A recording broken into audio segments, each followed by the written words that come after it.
Hey guys, what is going on? McMull2 here, welcome back to my channel. Today, I'm bringing you footage of Jyn Erso in territory battles as a leader, not just with a Rogue One team, but also with a different variety of rebels in here.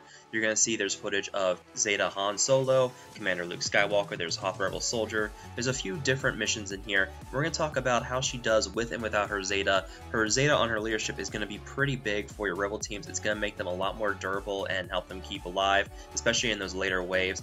But even without that, her exposes through her leadership ability are pretty good. They're going to do some pretty good damage output. It is going to rely on some RNG, but you'll see through this video that she is going to do pretty good even without that Zeta. So let's go ahead and talk about how I have her modded. For Jyn, I like to mod her for speed and crit chance. You can see that I'm running a speed triangle, and then there's also the primary of crit chance on there.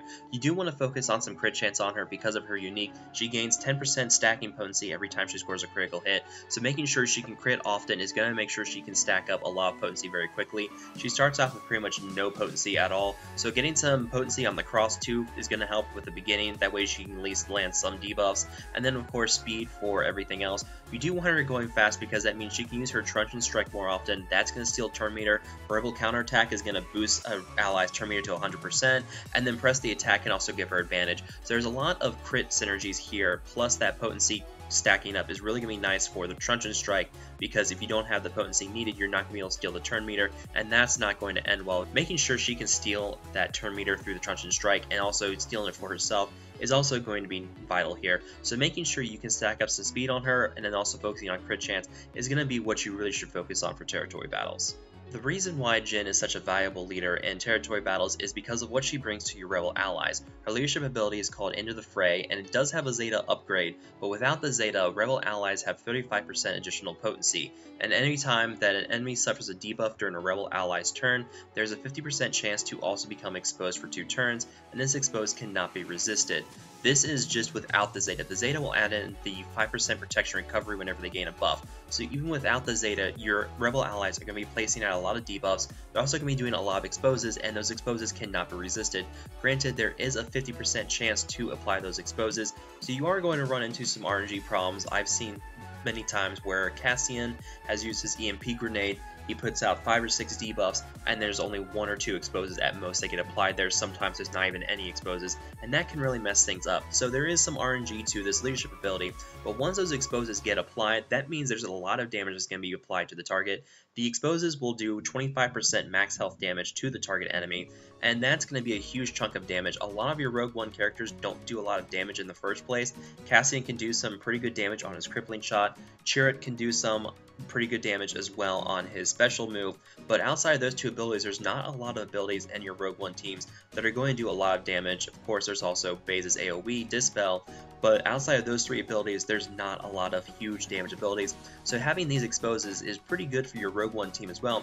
But what's really cool here is it's not just Rogue One allies. You can see here, it's all Rebel allies. You have a lot of Rebel allies that actually do a lot of debuffs. Let's go ahead and talk about just how many characters out there can do debuffs, and then we'll also talk about the fact that there's a lot of Rebel characters as well that can apply a lot of buffs to your team at the same time. Looking at this chart, I have your characters listed on the left that can apply out a lot of debuffs, and over on the right I have characters that can also put out a lot of buffs at the same time.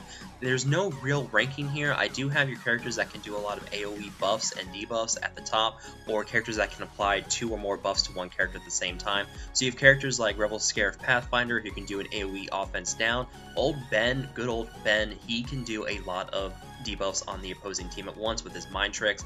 R2-D2 can do the burning. You have Cassian with his EMP grenade, and of course you have Rolo here with her ability block. She's going to be a pretty good character to use under a Jyn lead. And then of course you have other characters down towards the bottom that can do other things, like you have Wedge who can do the defense down on his basic. Han Solo can stun. You have the Daze and Stagger and other debuffs with Zeb. So there's a lot of debuff characters here. And then, of course, over on the right, those are your characters that can put out a lot of buffs at the same time. You've noticed up at the top, Cassian is pretty good for buffing and debuffing, and that's because of his unique where he can give out a lot of buffs to Rebel allies at the beginning of the fight. And then, of course, he has his EMP grenade that can put out a lot of debuffs at the exact same time. So he's a pretty good MVP candidate under a Jyn lead. Of course, Chirrut is an absolutely good healer to use under a Jyn lead. He's going to be giving out a lot of heal over time effects. Every time he's giving out one of those heal over time effects, that's going to be 5% protection recovery for that target. So you do have that. You have a lot of buffs here too. So you have characters like Han Solo. Again, he can give out crit chance up and evasion up to the entire team. Rebel Scarif Pathfinder can give offense up to himself. There's a lot of buffs coming in from your Rebel allies too. So there are a lot of combinations of characters you can use for both buffing and debuffing with Rebel allies. So there is a wide variety of characters you can use here, and it doesn't just have to be restricted to just 1 or 2 characters. It doesn't have to be just Rogue One characters either. This is why you can use Jyn on any given day in your territory battles, even if there's no Rogue One special mission that day, because looking at this list, you can see there's just so many Rebel characters you can use that are just going to make her leadership ability so useful. Like I mentioned before with leadership ability, the RNG factor of applying the exposes can be a problem. You only have a 50% chance to apply those exposes after a debuff is applied. You can have times where Cassian can use his EMP grenade, he gets no exposes, or he can get everything to be exposed. So you do have to consider that when using her as a leadership ability, and hopefully you don't get screwed over. And the way that you can counter that really is by using other characters in there that can hit pretty hard on their own. Like I mentioned before, Cassian, Chirrut, and Baze are probably your only really hard-hitting Rogue One characters, but you can also use other characters under her, like Commander Luke Skywalker. I use him sometimes with a Jyn lead, and he can hit pretty hard on his own. He does a lot of debuffs on everything. His special and his basic both apply debuffs, and it's 2 debuffs per ability. That's 2 potential exposes. So using a character like Commander Luke Skywalker, Scarif Rebel Pathfinder I do enjoy using because he can do AoE offense down, which is already pretty good on its own. Also, he can do a turn meter boost through his basic attack. He can also come back if he died with any buffs on him. He also gives speed up to allies whenever he dies. So he is going to come back a lot. He's going to be a hard to kill character. So there are a wide variety of characters, like I said before, that you can use with them. And there are some pretty good hard-hitting characters out there. Han Solo is another one, not the Captain Han Solo, but the Raid Han Solo. Even with that Zeta on him, he becomes a monster with his damage. He can also stun, he can also buff. So there are plenty of hard-hitting Rebel characters out there that you can sub in if you don't want to risk things like relying on the exposes from Cassian's EMP grenade. So there are a lot of ways you can counter the exposed RNG, and that's by making sure you can also get some hard-hitting Rebel characters in there too.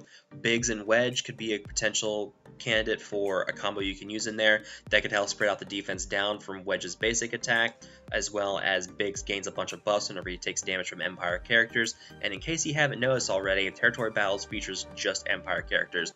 So there are a lot of ways you can combine Rebel teams together to making sure that you can counter the RNG factors of Jyn's expose. So with that in mind, the question then becomes, is this something that you can really invest in for a Zeta? Is this really a Zeta leadership ability that you really need to invest in? In my opinion, the leadership Zeta for Jyn is not required, but it is going to make things a lot easier for your territory battles overall. The Rogue One mission in Phase 6 is really hard to do unless you have some really good mods on your team. And if you have the leadership Zeta for her, it is going to loosen those mod requirements. It's going to make things a lot easier for your team. That protection regeneration means that you have the potential to go into Wave 6 with full protection on everybody, and that's going to be huge, especially when you run into 2 or 3 elite snowtrooper commanders in that final wave. They are going to call in a lot of assists at once. They're going to do a lot of turn meter boosts. They're going to do a lot of buffing. So getting that protection recovery is going to make things a whole lot easier for your team in that final fight.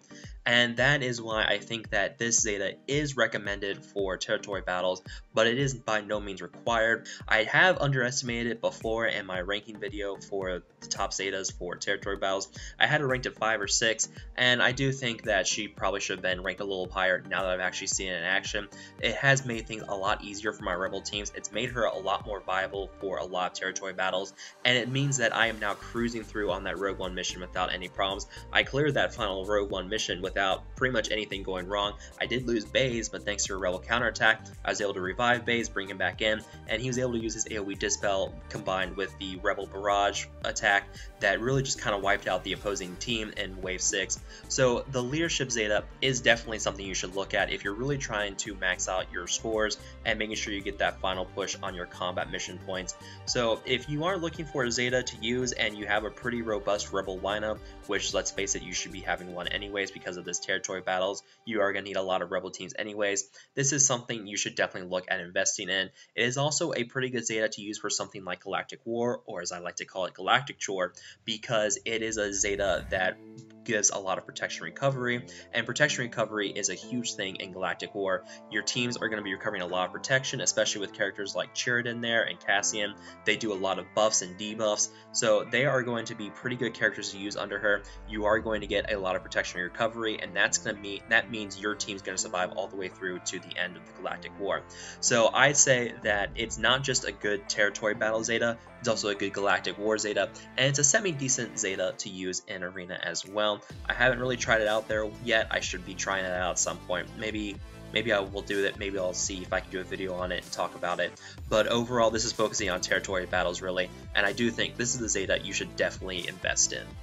That is going to be pretty much it for this video, guys. If you all have any questions, feel free to ask down below in the comments section. I'll do what I can to answer them. I'm showing footage of a team with the Jyn Zeta leadership right now. I've got another match right after this with just Rogue One characters. For my Rogue One teams, I actually enjoy using Scarecrow Pathfinder instead of K2SO in that 5th slot. That is a pretty good viable character. He does a lot of AoE debuffs, and he gives that turn meter boost. So I like him a lot better than K2SO, even with the synergies with Cassian. So he is definitely my go-to character for these Rogue One teams. But anyways, guys, if you all enjoyed this video, feel free to like and share, subscribe to my channel for more content in the future, but I will talk to you guys later.